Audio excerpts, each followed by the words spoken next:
So this conglomerate doesn't know it yet, but it's soon to be a beehive oven, earthen oven, called different things. And now for the icky part. So what I'm trying to do is, so I'm harvesting what they call wild clay, and it's actually usable for pottery. So this is pure marl. It's really compactable. You can see the quality of this clay. It's excellent. So what I'm doing with the water is I'm breaking up all the particles, and what will happen is the gravelly parts, the coarser material, sand or loam, is going to sink to the bottom.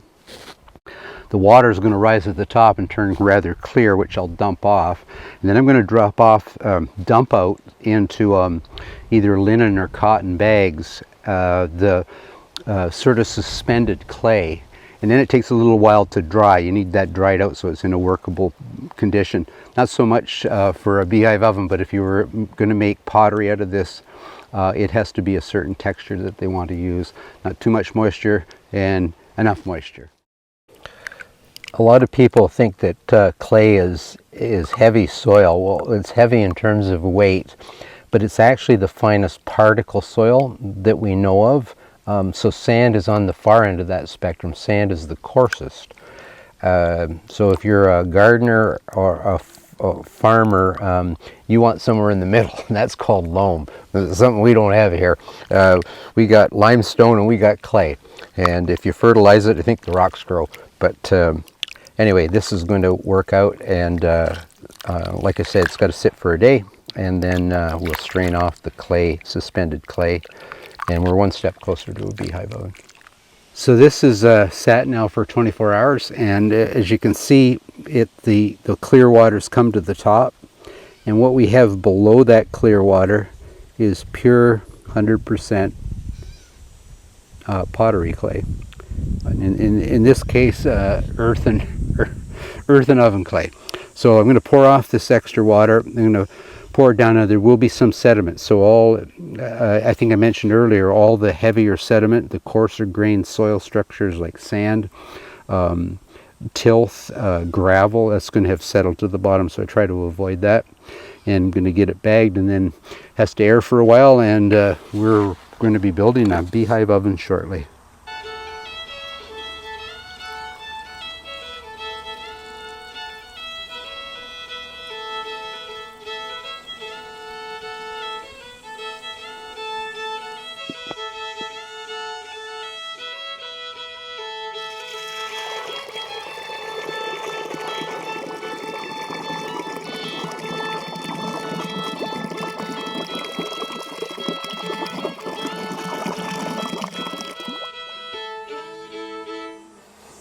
What I can do at this point, I don't want to put any more in because I'm starting to get into some of that coarser material. You can sort of see it there. So what I'll do is fill this full of water again, give it another 24 hours, and I'll get another batch of clay out of it. Okay, the 2 bags here I did a day ago. So you can see there's still a lot of moisture in those guys. But these guys, these are 3 days ago. And now what I have inside there, I'm not going to open the bags just yet, but I have workable, malleable, pure clay. And yeah, that's going to make just a grand oven. So we'll keep flipping these guys over. The last step is I'm going to take and hang them on some kind of a strong back, and we'll let them dry, and hopefully in a few days we're actually forming that oven. So we've got a couple of new guests at the Kelly station, and they've come to work, and they come all the way from Pennsylvania. We've got Heather, pleased to meet you. Nice to meet you. Thanks for making the trek, and Todd.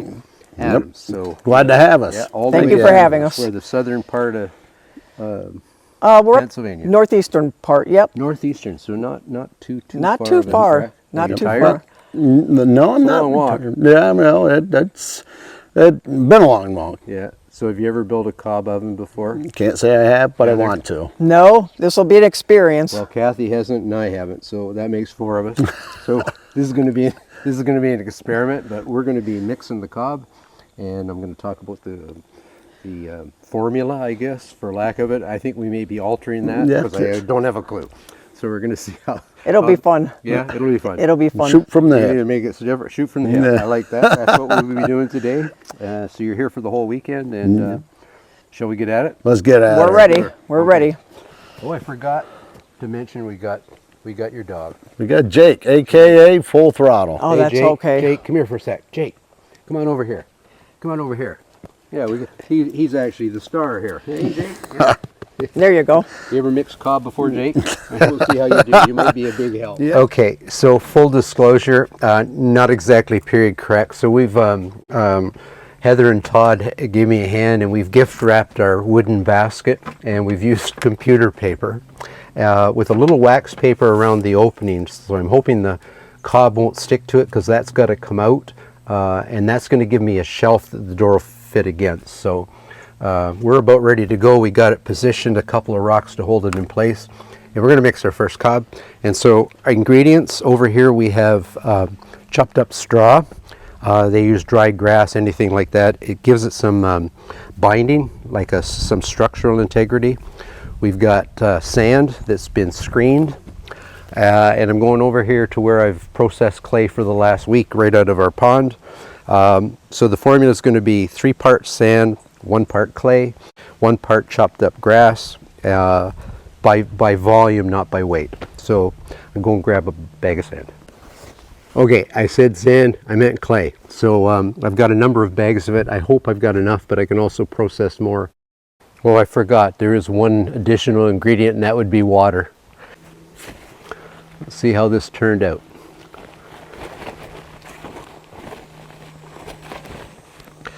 Yep, pure clay.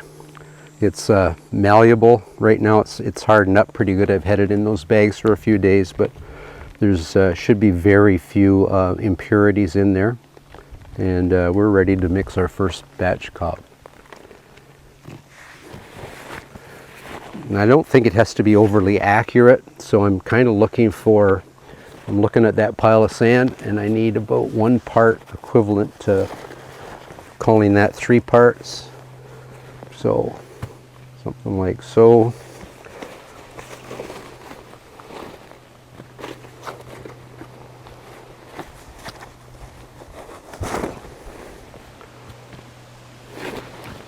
A little more maybe.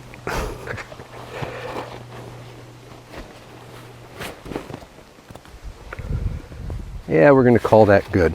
And I think what a method we're going to use is we're going to try to get that wet and mixed up a bit, and we'll add the straw just before we actually apply it to the basket.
So from the onset of this project, for thickness, we're using 4 fingers.